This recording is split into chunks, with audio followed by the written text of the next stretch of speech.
jirtu warri bahari YouTube jalatti argamtan ammas warri Facebook bahari Orool jalatti argamtan cufti keessanuu nagaa keessanii anis fayyaadha. Har'a barumsa namoonni tokko tokko keessan nagaafatanii qabadhee isiniif dhufe isiniifis asumaan barumsa ta'a jedheetanii hanga dhumaatitti na hordofaa. Barumsi kiyya har'a istoorii Facebook keessanii nama biratti bootaa share hin qabu ta'a jechuudha. Akkamitti nama biratti share bootaa share san akka qabaatu akka godhatanidha. Namni biraatis ammoo istoorii keessan ofirratti akka share godhatu danda'u. Isinis ammoo kan nama biraatis yoo share ofirratti godhatu barbaadan bootaa share san akka qabaatu jechuudha. Akkasumas ammallee istoorii keessan ka duraan hidhaa turtan jechuudha. Durirraa save godhee ta'a jechuudha. Istooriin keessan save ta'ee ta'a. Isin ammoo istoorii sanis akkamitti akka argatu dandeessanidha. Duraanis barsiisaa jira. Har'a walumatti qabee waa'ee istoorii barumsa waa'ee istoorii jechuudha. Waa hedduun isin barsiisaa har'a hanga dhumaatitti na hordofaan isiniin jedha. Gara barumsaa deemuun duratti ammoo YouTube irra ni seentanii YouTube irra hogguu seentan baari YouTube jettanii hogguu barreessitanii jettan haala kanaan isinii fida. Subscribe mallattoo jedhu kanaan tuqxanii mallattoo bilbilaatu isinii dhufa. Mallattoo bilbilaa san all irra godhuu hin dagatina.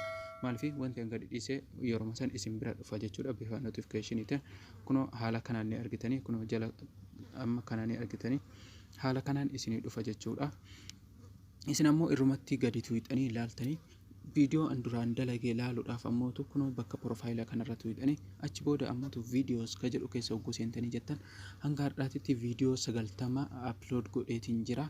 Barumsa hedduutu as keessa jira. Seentanii ni ilaaltanii like share gootanii barumsa akka isinii dalagu barbaaddanis ammoo koomentii jalatti na laatu hin dagatina. Anis yaada keessan irratti hundaa'uudhaan isinii dalagaan isiniin jedha.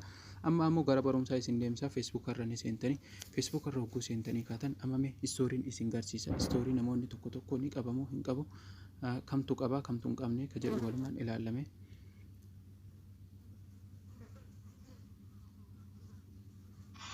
Amma kun argitanii hin qabu jechuudha.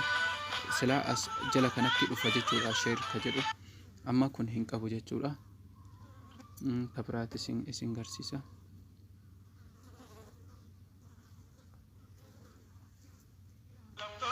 Kun hin qabanii argitanii kun share ka jedhu kunoo jala kanatti share bagoota akka share kana qaba jechuudha. Keessan amma fakkeenyaaf akka kanaa ta'uu danda'a jechuudha. Kan qabne kana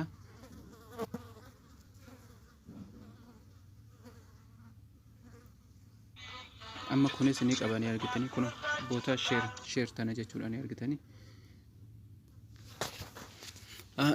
Keessan ammoo ka share kana hin qabne akkamitti akka godhatu dandeessanidha kan har'a isin garsiisu. Ammas ammoo istoorii keessan ka duraan hiitan karaa salphumatti akka argatu dandeessan. Ammas istoorii keessan gizee hiitan save akka isinii ta'u keessatti dhokamee akka isinii taa'u yeroo barbaadan ammoo achi keessaa akka argatu dandeessan isin garsiisa. Kunoo sitting in the privacy kana dhuftan jechuudha. Sitting in the privacy eega dhuftanii jettan settings ka jedhu irraa gattuu hidhanii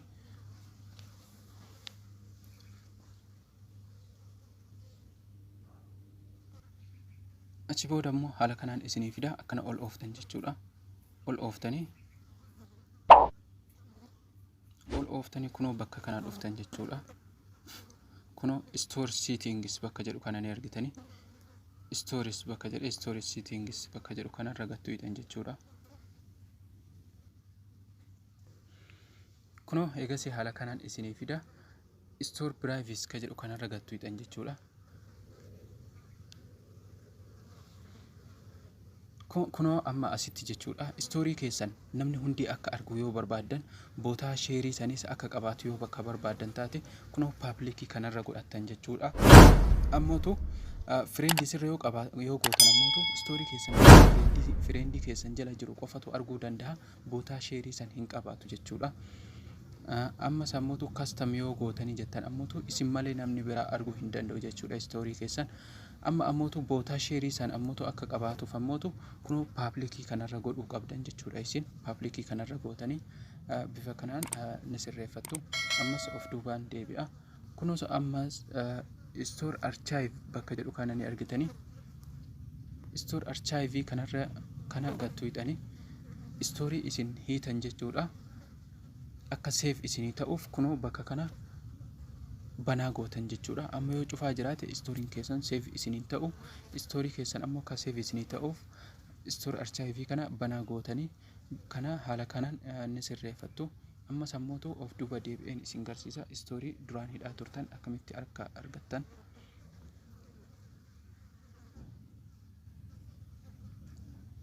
Kunoo bakka profaayilaa keessanii kan argattu hidhan jechuudha.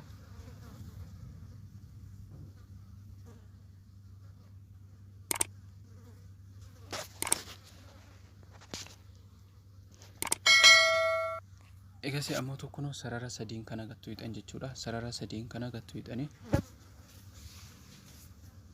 achi booda kun haala kanaan isinii fida. Store archive bakka jedhu kana ni argitanii isarra gattu hidhanii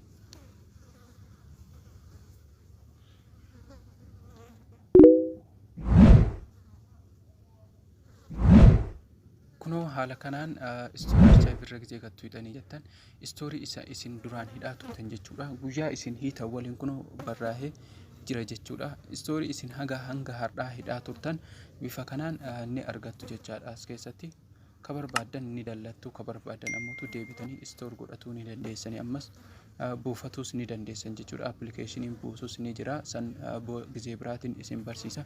Kunoo story an hidhaa ture jechuudha. Haala kanaan tartiiban jechuudha. Tartiibuma kanaan isinii fida.